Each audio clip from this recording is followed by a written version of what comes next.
Is my favorite cricketer and commentator Sourav Ganguly. Sourav, please explain to us, as somebody who saw India flop so miserably during the Tri-Series, what changed so suddenly and so dramatically for our team? I think it's the intensity on the field which is remarkable, and the batting has clicked. I've always said if India has to play well overseas, it's the batting.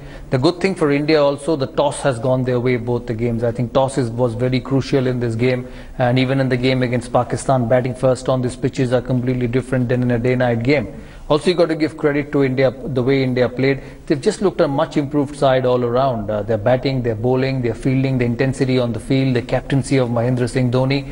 It's been a terrific sight to see what India has done for the last 2 days. I've always said, even when we were at our show yesterday, I said a lot of people are saying that India will not be able to beat South Africa. I actually put my foot down and said India has got a very good chance of beating South Africa. Even at the start of the game today, when everybody was saying South Africa had a 60% chance, moment India won the toss and I looked at the South African side, I knew that it was a side which could be beatable, and India rightly did that. I didn't expect them to be so one-sided, but India were just magnificent on the field. Do you think that hashtag won't give it back now gets a new meaning? It seems real and even possible? Yeah, absolutely. If you keep playing like this, it's possible. But, like we said at the start of the tournament, that what it matters is the quarter-final, semi-final and final. And it's going to be the same because, all these 4 teams will qualify. And on that particular day, each team is capable of beating the other. Form is important. Yes, as an Indian team, you cannot think so far. You just need to worry about the present, and at the present moment they have been outstanding, and we'll see what happens in future, a month down this tournament. So I don't think it's fair to predict and get back to the hashtag of we won't give it back. But if India keeps playing like this, they'll definitely not give it back, but the challenge will be to keep the consistency.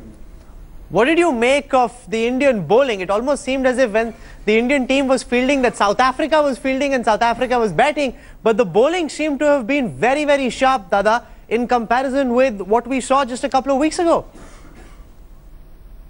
Yeah, absolutely. I think when you have 300 runs on the board, life's different. The bowlers have a lot more comfort, and we saw that in these 2 games. The real challenge will be, if at all, some game probably against the West Indies, who will be the next stronger opposition. If they get to bat first, and then India have to chase. So India will be tested then, and we'll find out how they react to that sort of a pressure. But from that point of view, this situation was perfect for India. Bat in the afternoon on good pitches. And I thought today India were remarkable. This is one of the best games I've seen for India for a long, long time. What did you make of the atmosphere in Melbourne? All those 60, 70, 80,000 Indian fans going crazy. Did it remind you of an Eden Gardens in Kolkata? It's not just Eden Gardens in Kolkata, Rahul. With India now, wherever you go, and I've seen that in the NatWest final in 2003 when we won it. Lord's was a home game for India in the World Cup in 2003, in Champions Trophies during that time. Indian supporters are such great support to their team. Today at the MCG, there was 87,000 people watching the game, and I can bet you out of which almost 75 to 77,000 were Indians. And it was just one flag on the ground. I can't remember seeing one South African flag on the ground. Poor Graham Smith was with about an entourage of about 20-25 people. That's all the green and gold we saw in that stadium, and it was just India, and it is such great to see. And I think the fans will go back home happy because Indians have had a fantastic game tonight.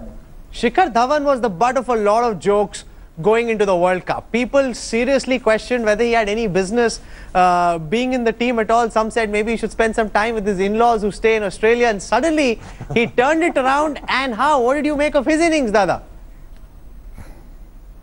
Brilliant. He loves South Africa. I think, remember the Champions Trophy we won a couple of years ago. He got 100 against South Africa in Cardiff, and that started off the tournament for India. And once again here, he was just magnificent. India has had the better of South Africa.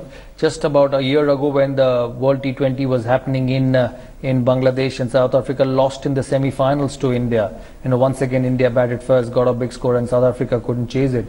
So they're not an unbeatable side. A lot of people talk about the South African over the years. This is not as good as some of the South African sides we have played, where they bat down deep. Their problem is Callis, the absence of Callis, and with Dumini and Miller and then Parnell at number 7, they will really have to think of the composition if they have to get forward in this World Cup. Boria, while there's a lot of excitement around the innings that Shikhar Dhawan played, we can't forget Ajinkya Rahane. And in some senses, he reminds us of Rahul Dravid, who would always get overshadowed by a certain Sourav Ganguly or a Sachin Tendulkar, even though he'd played spectacularly. I think, what did you make of Rahane's innings in the context of where we ended up?